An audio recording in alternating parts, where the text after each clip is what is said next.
ఇప్పుడైతే పోలీసులు ఏమంటున్నారు? పోలీసులు అమ్మాయి ఏమంటలేరు మాకు పోలీసులు, కానీ ఈ జిఎన్సీ వాళ్ళు అయితే చాలా ఇచ్చేస్తారు మాకు. వాళ్ళు గిరాకు వచ్చిన వాళ్ళ బండ్లు గుంజుకుంటారు, 1000 రూపాయలు ఫైన్ వేస్తారు వాళ్ళకు. మేము చేసుకొని మేము సారా అమ్ముతున్నాం, మా గుణం అమ్ముతున్నాం. ఏం అమ్ముతున్నాం? మేము తినే వస్తువు అమ్ముతున్నాం. మా తాత ముత్తాతల నుంచి చేసింది ఇది. మా అత్తమామ చేసింది నేను చేస్తా ఇప్పుడు. అత్తమామ చేసింది ఇప్పుడు నేను అదే కూలి చేసుకుని పిల్లలకు చదువుతా. మేము ఎట్లా బతకాలి?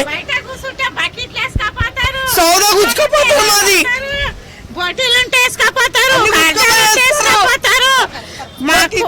చాలా తక్కువ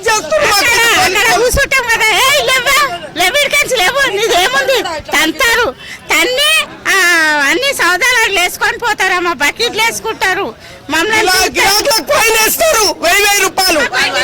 వాళ్ళు 1000 రూపాయలు ఫైన్ మళ్ళీ ఆపరేట్ చేస్తారు వాళ్ళు వచ్చి మాకు.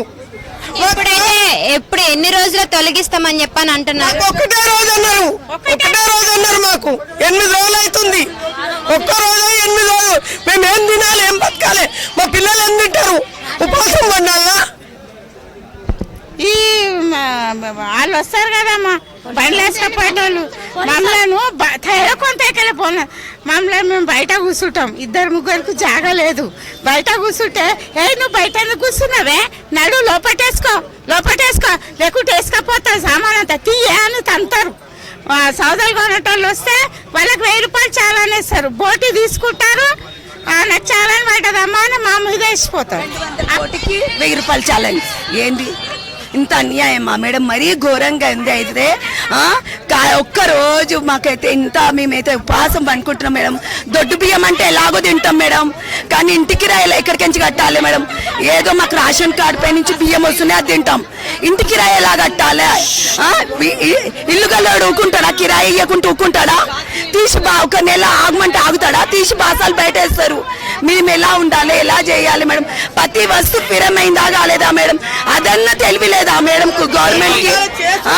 వాళ్ళు కష్టం ఇంత అన్యాయమా మేడం? ఒక దొంగతనం చేస్తాం, ఏం లేదు, కష్టం చేసుకొని బతుకున్నాం మేడం.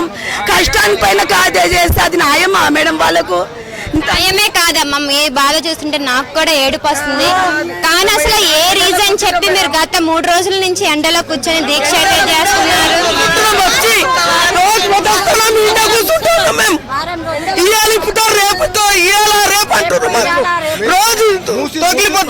చేస్తున్నారు కదా, మూసి మొత్తం పొల్యూషన్ అవుతుందని చెప్పారు. సరే మూసి పొల్యూషన్ అవుతుంది, ఒక్క నిమిషం.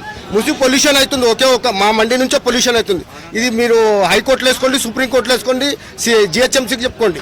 ఇక్కడ మొత్తం చదువుకున్న మొత్తం మినిమం ఒక 8-10 వేల మంది విద్యార్థులు ఉన్నారు.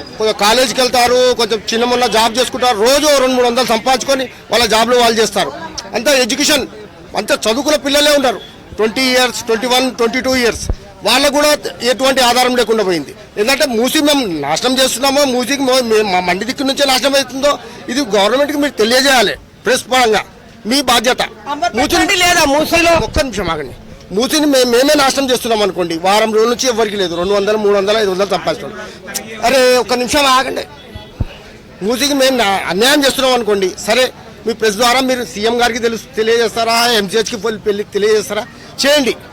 ఇప్పుడు వారం రోజుల నుంచి మాకు ఎటువంటి ఆధారం లేదు. రోజు 200, 500, 600 చేసుకుంటేనే మా ఇల్లు గడుస్తుంది. లేదంటే మొత్తం మా బ్యాంక్ బ్యాలెన్స్ చూసుకోమనండి, మాది ఏమేమి చూసుకోమనండి. అప్పుడు మీరు మూసి మా వల్లనే అవుతుందా? ఎంత పొల్యూషన్ అవుతుంది? ఎంత పర్సెంట్? 90%, 99%? ఓకే ఒప్పుకుందాం, మూసి మా వల్లనే అవుతుంది. అయితే జిహెచ్ఎంసీ వాళ్ళు దాన్ని ప్రత్యామ్నాయంగా చూపెట్టాలి కదా. మా నుంచి పొల్యూషన్ అవుతుంది, డబ్బాలు తెచ్చి ఈ డబ్బాలలో వేయండి, ఈ డబ్బాలలో మీరు మొత్తం డస్ట్బిన్ వేయండి. దానివల్ల మీరు చెప్పాలి కదా ఎంతవరకు అవుతుంది. అది వాళ్ళు ఇంకో ప్రత్యామ్నాయం చూపెట్టాలి కదా, జిహెచ్ఎంసీ వాళ్ళు చూపెట్టాలి కదా మాకు.